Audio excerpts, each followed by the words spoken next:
liberal or conservative. It's interesting. There are people on the right, conservatives, libertarians, that want freedom of speech. It's the left that wants to silence them. Scary times. Sure. Good interview. Thank you, Tucker. Welcome to Hannity. Tonight, the Biden administration is off to a very rocky start. Joe's struggling to answer simple questions from the media, friendly, fawning media, and his disastrous anti-energy policies. They are destroying now what will be hundreds of thousands of American jobs, high-paying career jobs. His new tax cut plans are about to put a huge dent in the economy and in your wallet. And a new scandal surrounding the corrupt Biden family business is about to break wide open. Here is a preview of part one of my interview with the owner of a computer repair shop, the one you've heard about, the one that turned over Hunter Biden's laptop to the FBI. Take a look. And I guess my question is, what you saw in terms of documents, did that seem relevant to you, to the debate that was explained? Well, I had seen what would, again, I'm not an investigative journalist. It's not my day job when I was fixing Macs, but I saw some pretty compelling documents that definitely showed a pay-for-play scheme going on between Hunter Biden and his business dealings in Ukraine. There's a lot more in terms of documents and videos. We ask about all of it. Stay tuned. Part one of that interview moments away. But first, more troubling news from the Biden administration. According to a Politico report, thousands of National Guardsmen have been kicked off Capitol grounds. They are now sleeping in garages, parking garages, with no heat. It's wintertime. All right, Joe, you're the commander-in-chief. Is that acceptable to you? Meanwhile, Biden's radical base, they're back at it. 24 hours ago, we watched far-left riots erupt in Denver, Seattle, Portland, and where a federal building was actually vandalized and set ablaze. Take a look. When will you? Kamala, when will you? Chucky, when will you? Nancy, when will you? When are you going to condemn these violent insurrectionists? Now, we'd really hate to see you get impeached over this. After all, that's the new standard, right? And speaking of which, the Democrats' divisive, unconstitutional post-presidential impeachment charade, well, it could soon now implode. Sources telling this program tonight that Republicans might actually find a backbone and fight against this sham Senate proceeding. That's good news. And by the way, Democrats apparently are getting more skittish by the day. There are two solid arguments that seems to have gained full consensus on this bogus post-presidential impeachment trial. First, obviously, no basis of conviction. The president did not incite an insurrection when he said to people here will now peacefully, many of you, and patriotically make your voices be heard. In fact, this pales in comparison to the violent, rage-filled language used regularly by top Democrats in Washington that we've been playing for you now, and this has been going on for years. Now, the second argument, the most powerful one against impeachment, pretty simple. Professor Alan Dershowitz, constitutional attorney, the great one Mark Levin, many, many others, pointing out it is unconstitutional to try a president who's no longer in office. Now that Donald Trump is a private citizen, the Senate lacks jurisdiction. And by the way, it's never happened in our history. As clearly stated in the Constitution, the president shall be removed from office on impeachment and conviction. Trump is no longer the president. He's no longer in office. This no longer applies to him. And, well, that's no longer in Congress's hands. They don't have the jurisdiction. The Constitution states judgment in cases of impeachment shall not extend further than to removal and disqualification, not or disqualification from future offices. We have a system of checks and balances. That system does not apply to private citizens. And that's why no former official has ever been convicted in the Senate, ever in history. That's why the impeachment process against Richard Nixon ended when he resigned from office. So here is how this is probably going to go down, my guess. The articles will be submitted at some point to the Senate. Now, there will be an opportunity for the president's attorneys to respond at some point. When they're getting ready, there will be an early motion to dismiss. Now, I would hope that Republicans will dismiss with an early motion, and hopefully a couple of intelligent, rational Democrats, if there are any.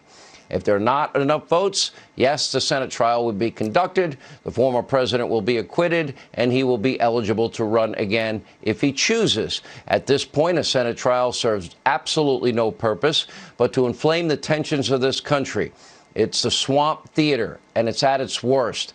And the question this country should be asking tonight, well, Mr. Unity, Mr. Frail, weak, cognitively struggling Joe, I know probably this program is on past your bedtime.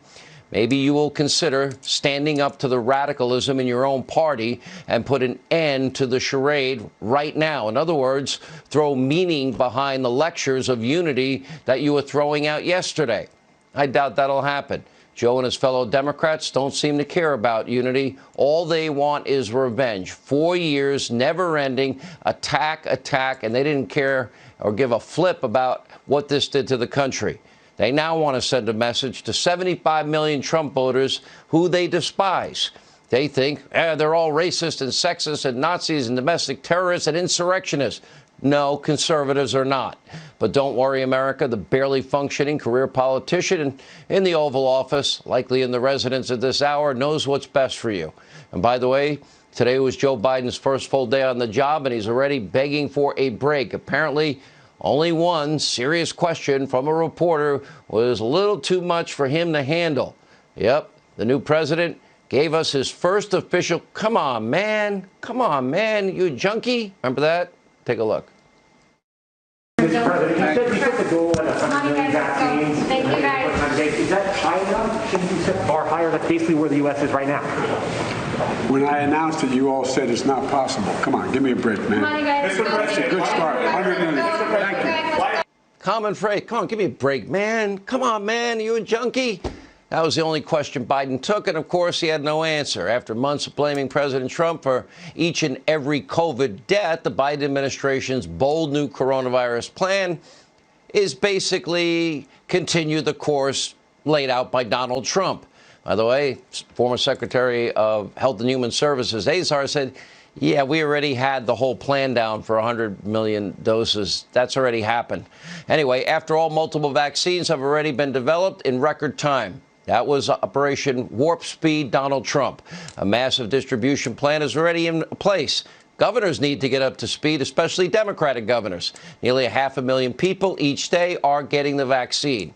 One of the only new Biden policies is this restrictive mask mandate on federal properties.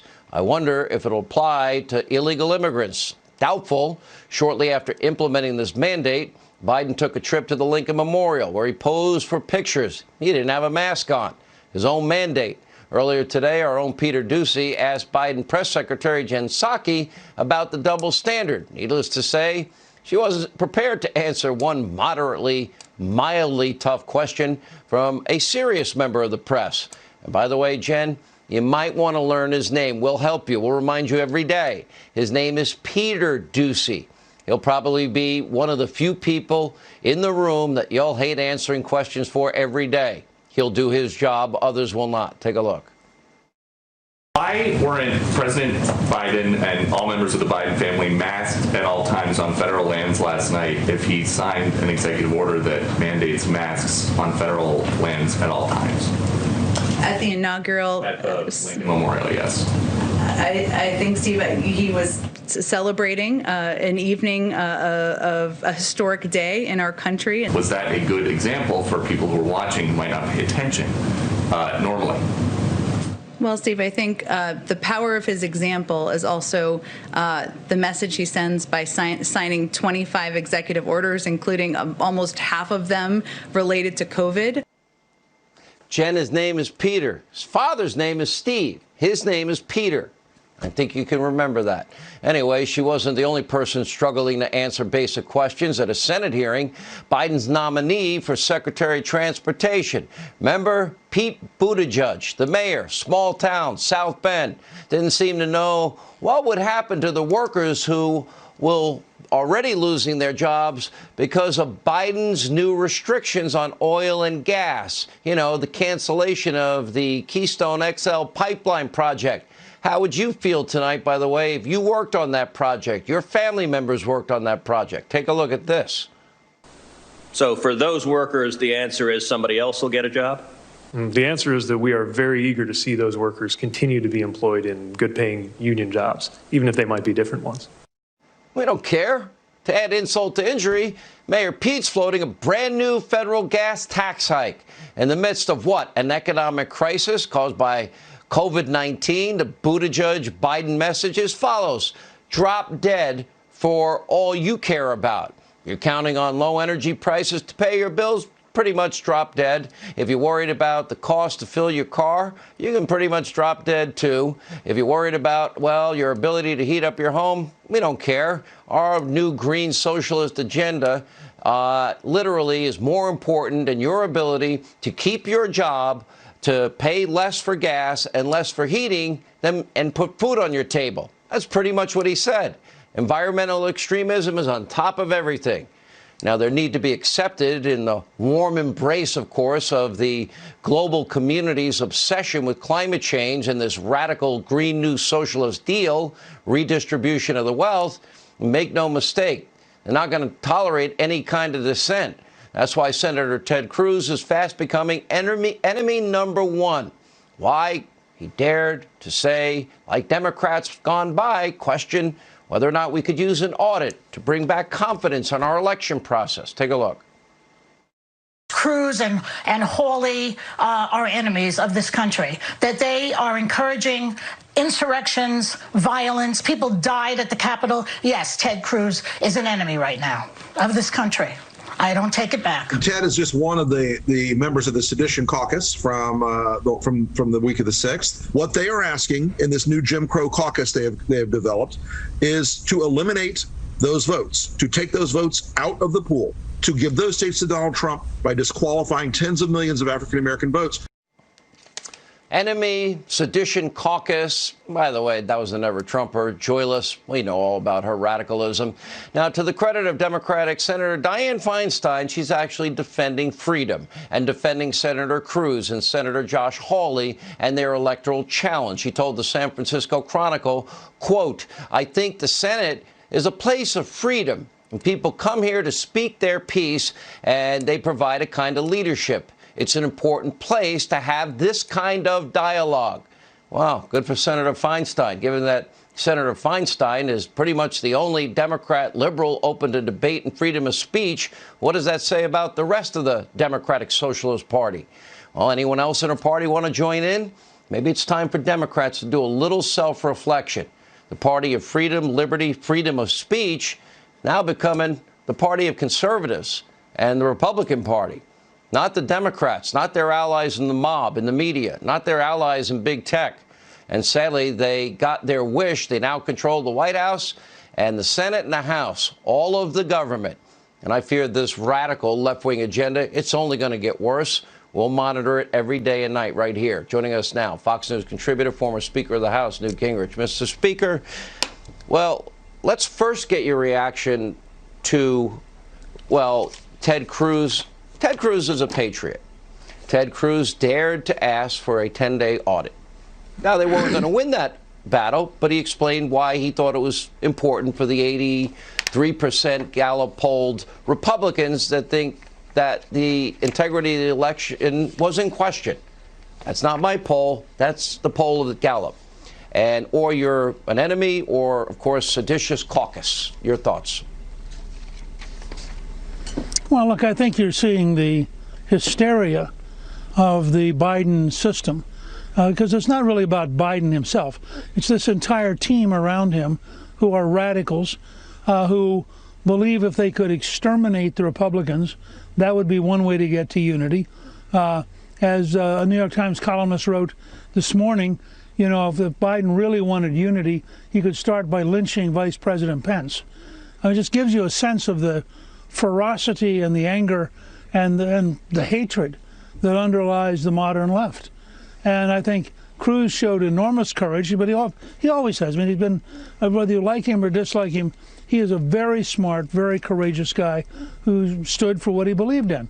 And I was delighted the other day to see Mitt Romney actually come to the defense of both Cruz and Hawley and say, look, they're perfectly allowed to have their own views, and there should be no act of retribution against them in the Senate, much like Feinstein.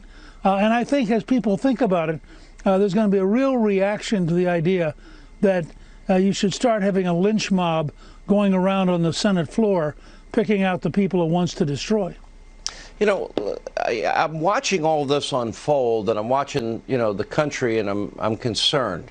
You see what big tech did before the election. You see what the media does, the 99% of them every day. You see that, you know, this whole demonization and cancel culture is getting wildly out of control, followed up by a snap impeachment in 5 minutes when federal investigators seem more convinced than ever that what they witnessed was planned and plotted and schemed, and they missed signs and warnings that they should have not missed? Well, look, you should be worried about the country.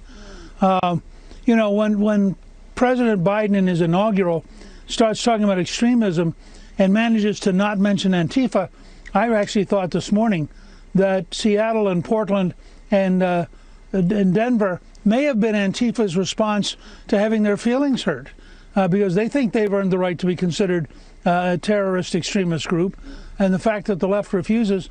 And you'll notice, now that Trump is gone, we didn't suddenly get peace.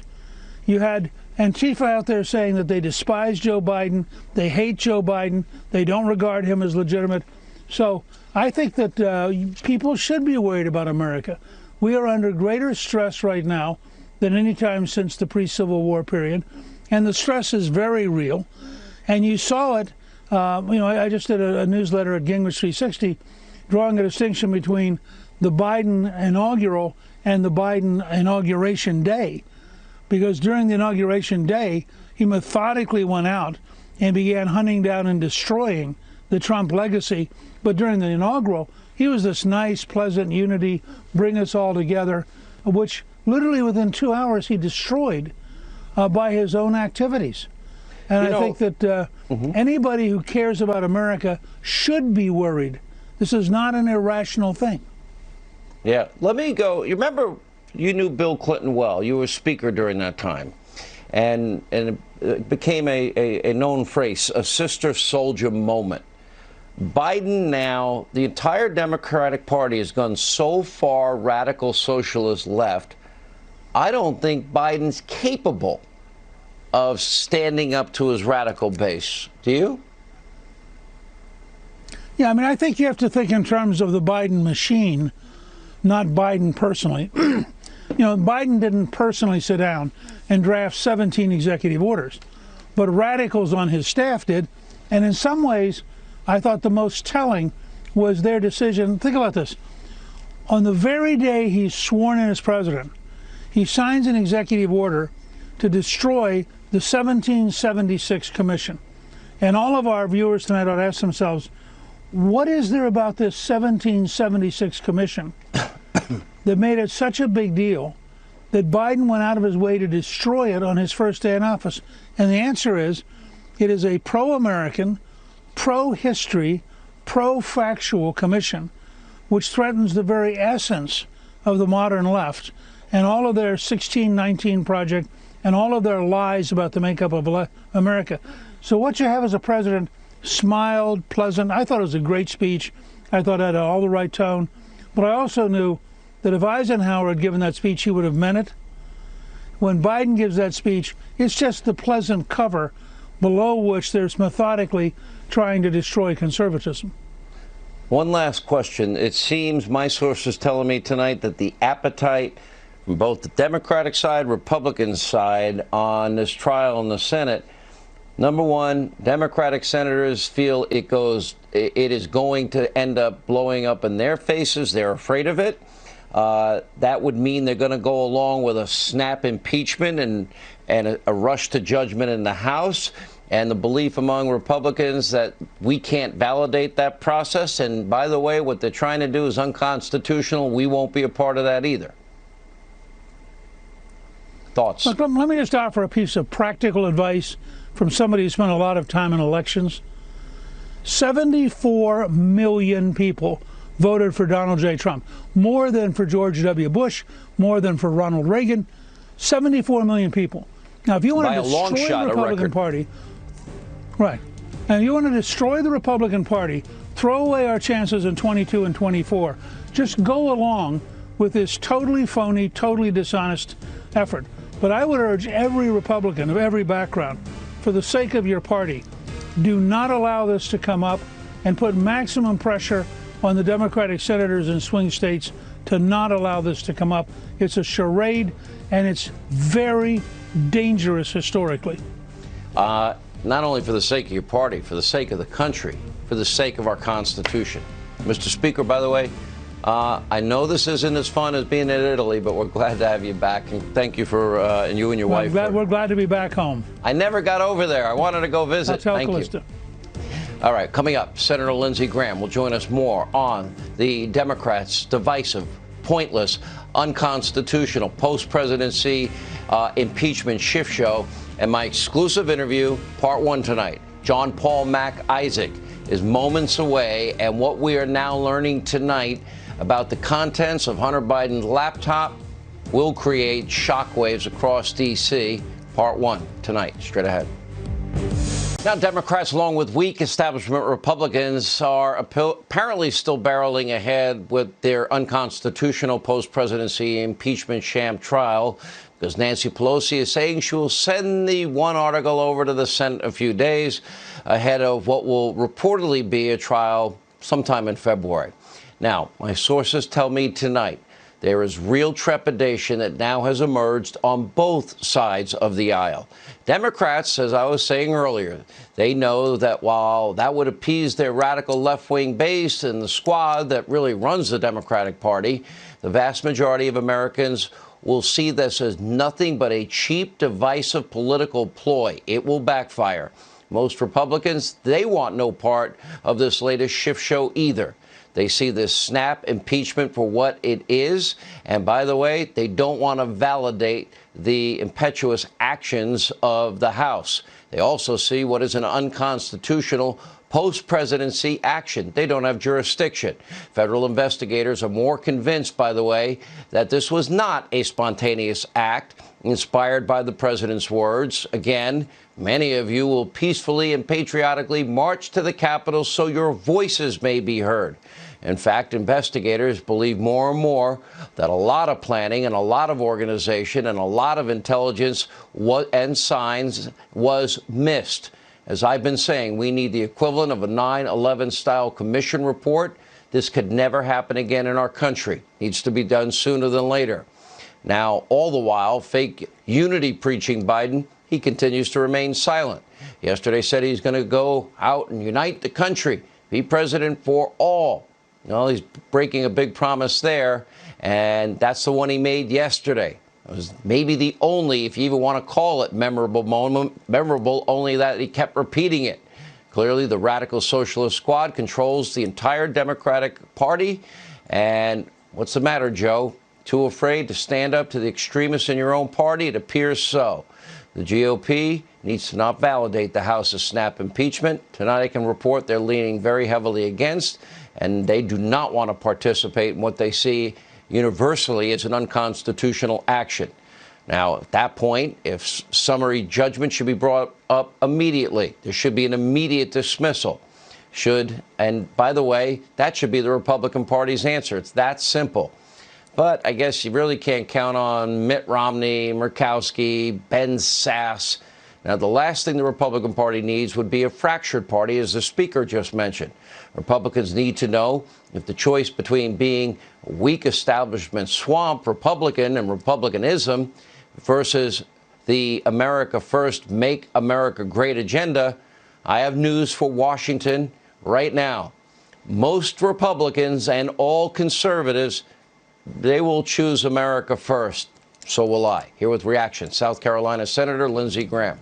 Senator, are my sources wrong? The appetite on both sides have diminished greatly in the last 48 hours?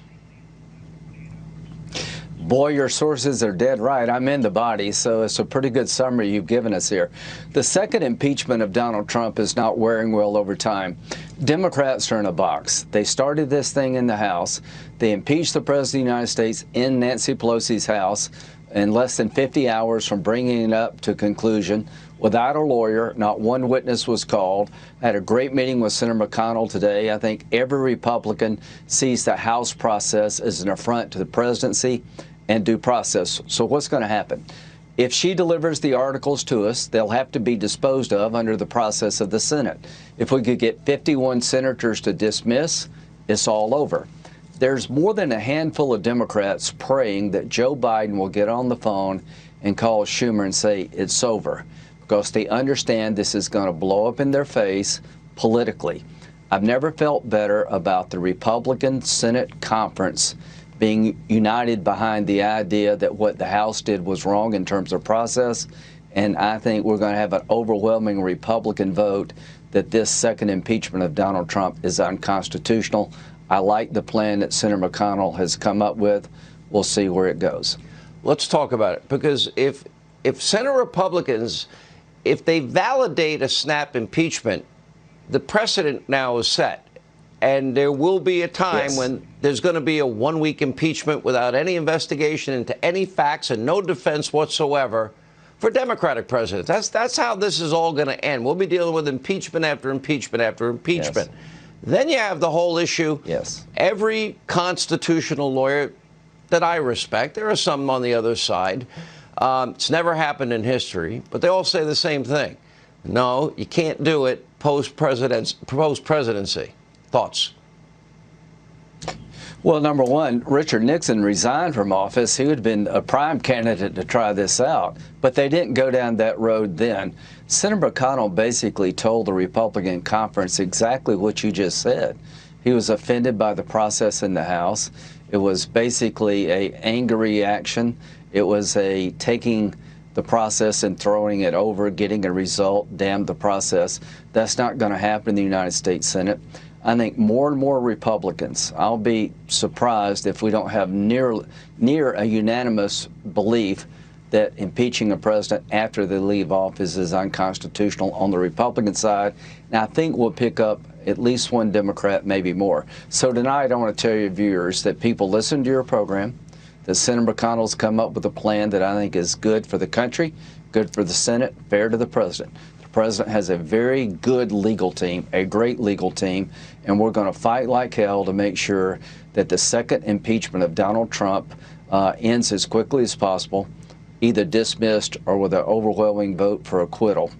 And we're literally looking at this, a week and a half, 2 weeks away, because I assume sometime they have to hand it over to the president's lawyers. So that's got to happen in the interim, correct? Right. Okay. Yes, exactly. You got to give the president. He had no input. He didn't even have a lawyer in the House. They impeached the president of the United States in the House of Representatives without a lawyer. Now, how does that go down in a democracy?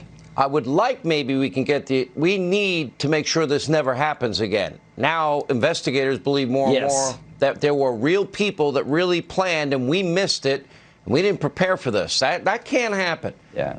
Listen, I don't care if you're a Republican or Democrat. We can't have our institutions and elected officials attacked. Not in this country. All right, Lindsey Graham, thank you, Senator. Appreciate it.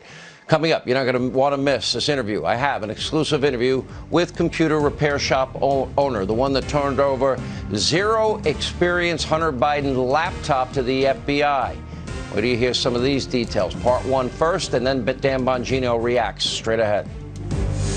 All right, my interview with the computer repair shop repairman is coming up. A big tech's crackdown on conservatives is showing no signs of slowing. For example, Twitter Alternative, which, by the way, was up and running and doing very, very well, is in an uphill battle to get back up and running, especially after a federal judge actually refused to reinstate the site after Amazon kicked it off their web hosting service. Meanwhile, the mob, the media, continues to target news outlets. That doesn't align with their far-left radical socialism, their conspiracy theories, their hate Trump lies, even suggesting, we can censor them. We can shut them down. It's a dangerous time in this country. Take a look. If they continue to engage in lies, something that he is trying to combat, what is your communication strategy? Will you deny those networks, any interviews? I mean, what happens if they revert to form immediately? Well, what I could say about our communication strategy is we are committed to reaching every American. If media companies are willfully lying or are not carrying forth straightforward, honest information from the president when we make him available or from administration officials when we make them available, then of course that's something that we're going to think about and we're going to factor in. There's a broader societal issue that it's going to take many years to detox the disinformation, the lies, the hate that has been spread. A whole segment of the American population has been radicalized. Deprogramming, re-education camps, this is chilling for the entire country. By the way, a little ironic, said on fake news CNN that lied and lied and lied about Russia, and pretty much everything else, day in and day out. Or same with any other major network, claiming to be concerned about disinformation. What is, they decided? The ones that spewed the Russia collusion hoax?